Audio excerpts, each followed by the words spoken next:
que, em geral, quando o sal é higroscópico, quando o sal é hidratado, ele atrai água para a sua estrutura, ele modifica a sua cor. Aqui nós temos, por exemplo, sulfato de cobre. Um sal muito comum, quem tem piscina em casa e tudo mais, de observar no tratamento dessa água. Esse sal é azulado devido à presença de água. Será mesmo? Vamos ver.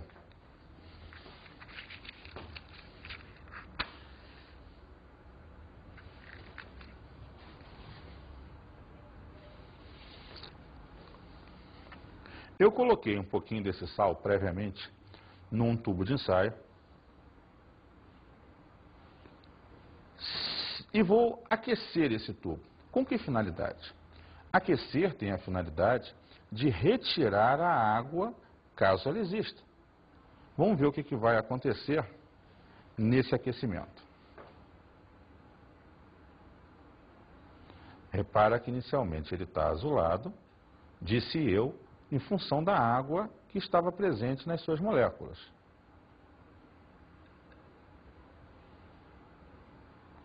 Você vai começar a perceber na boca do tubo a saída de vapor daqui a pouco, caracterizada justamente pela água que estava no retículo do sal.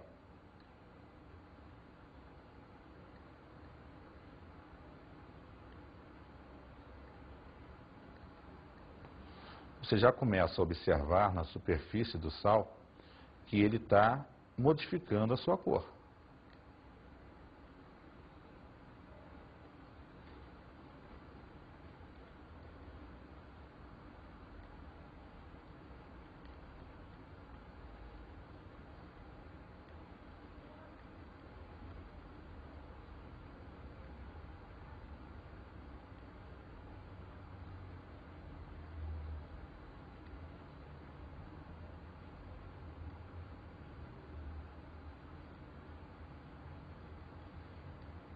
Ele está ficando branco devido à saída das moléculas de água.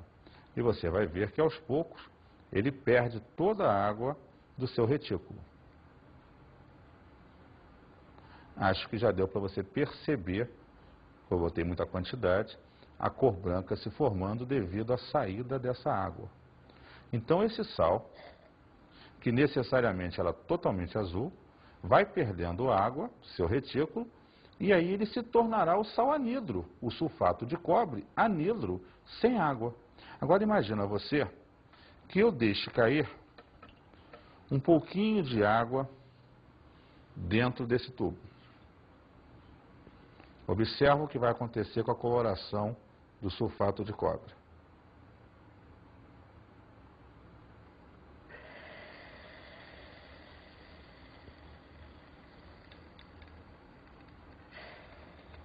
Voltou a ficar totalmente azul.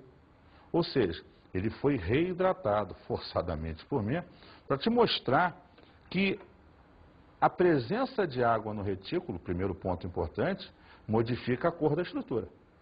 E necessariamente existem sais que realmente são atraídos por essas águas e se associam a elas. Um outro exemplo muito interessante é esses bibelôs que você compra normalmente, os galinhos de tempo. O vendedor vai, olha, se for chover, ele vai mudar de cor. E quando está um dia quente, ele fica com outra cor. O que é isso? É um sal que você impregna na superfície do bibelô. Esse sal é um sal higroscópico, um sal que se adere a moléculas de água. Quando ele está úmido, vamos dizer assim, e quando vai chover, o que acontece quando chove? Aumenta a umidade do ar, há mais vapor na atmosfera, esse vapor é captado pelo sal e ele se hidrata. Ele vai ficar numa cor. Num dia muito quente, o vapor vai subir para altas atmosferas, o clima está seco, ele perde aquela água do retículo pelo aquecimento. Vamos ver a substância que você utiliza normalmente. É o cloreto de cobalto, é um sal. Veja só, ele está aqui. Eu preparei previamente. Essa solução, ela é rosa. Por que ela é rosa? Porque ele está hidratado, é uma solução aquosa, é o sal dissolvido em água. Quando você então impregna, eu até já tinha impregnado, esse cloreto de cobalto num papelzinho de filtro qualquer, você vai perceber que ele ficou róseo. É como se você tivesse impregnado o galinho, o bibelô lá que você está em casa. Aí você vai aquecê-lo, com a finalidade de secar o papel. Num dia quente, o vapor vai sair e deve modificar a cor.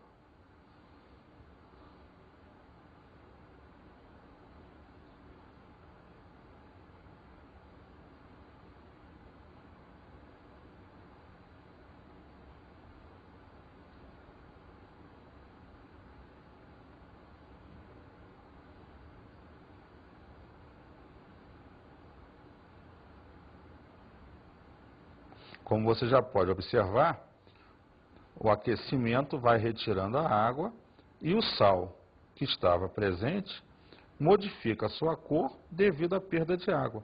O que a gente conclui que esse sal, quando hidratado, ele é rosa. Esse sal anidro, sem as moléculas de água, ele fica azul.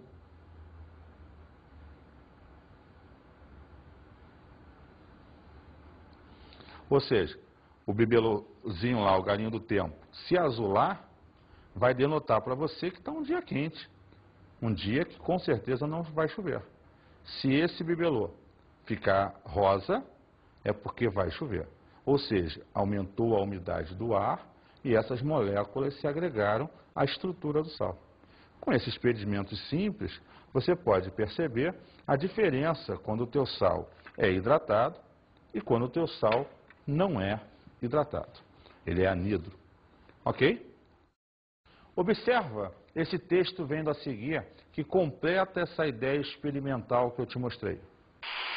O galo do tempo, em geral, é feito de plástico e revestido com um sal de cobalto anidro, COCl2, cloreto de cobalto anidro, que é azul, que vai se contrapor com o sal hidratado de cobalto, COCl2.2H2O, cloreto de cobalto hidratado, que é rosa. O fenômeno ocorre em dias chuvosos, quando temos uma maior umidade. O sal anidro absorve água e muda de cor. Quando o tempo aquece, a umidade diminui e o sal volta para a forma anidra.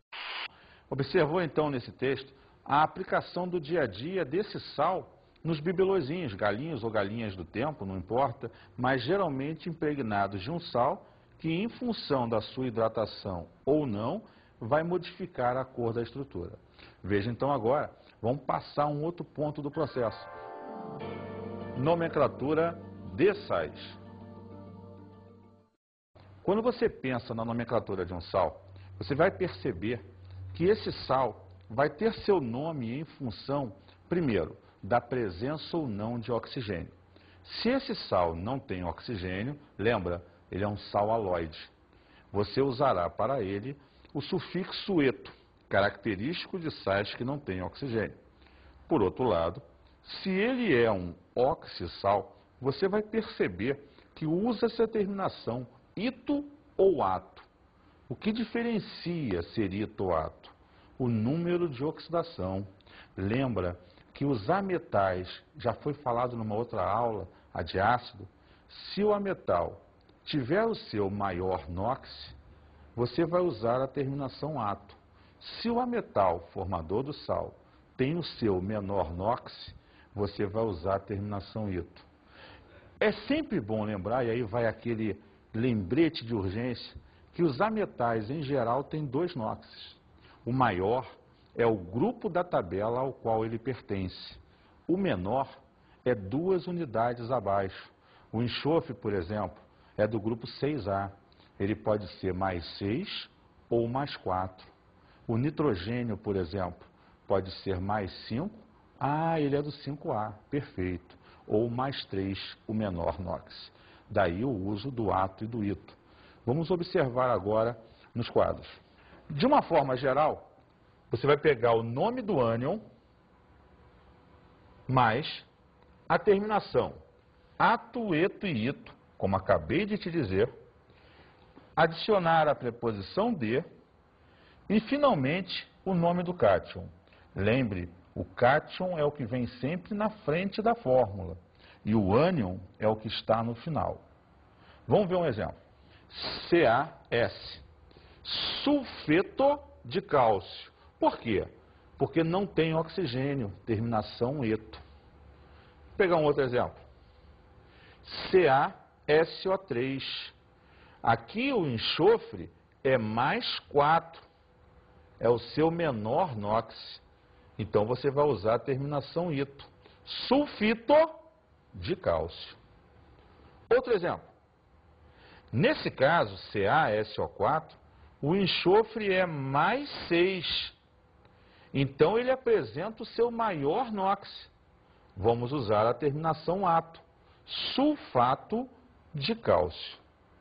Então você observou numa linha geral que o sufixo, pode ser ato, eto ou ito, ele vai se caracterizar pela presença ou não de oxigênio e pelo NOx do ametal formador do sal. Vamos fazer isso de uma forma mais específica. Especificamente agora, sais haloides. Nome do ânion, mais eto, mais o D, mais o nome do cátion. Vamos fixar como exemplo. CaCl2, cloreto de cálcio. Outro, brometo de potássio, KBr. Lembrando sempre que o ânion está no final, bromo, cloro, e o cátion está no início, potássio, cálcio. Vamos olhar mais um. Mg2, olha lá, iodeto, começando pelo final, D e o nome do primeiro, magnésio. Beleza? Vamos falar agora dos oxissais. Oxissal, nome do ânion, mais itoato, por quê? Ito, se for o menor NOx. Ato, se for o maior NOx. Mais preposição de e o nome do cátion. Vamos ver um exemplo. KNO3. Nesse caso, o nitrogênio é mais 3. Ele é o menor NOx do nitrogênio. Então, ficaria nitrito de potássio. Vamos olhar um outro. CaSO3. O enxofre é mais 4. Menor NOx do enxofre. Então, sulfito de cálcio. Vamos olhar um outro agora. KNO3. Nitrogênio mais 5. Então, esse cara tem o seu maior NOx. Vai ser chamado nitrato de potássio. E vamos ver mais um? CaSO4. O enxofre aqui é mais 6. Seu maior NOx. Então, fica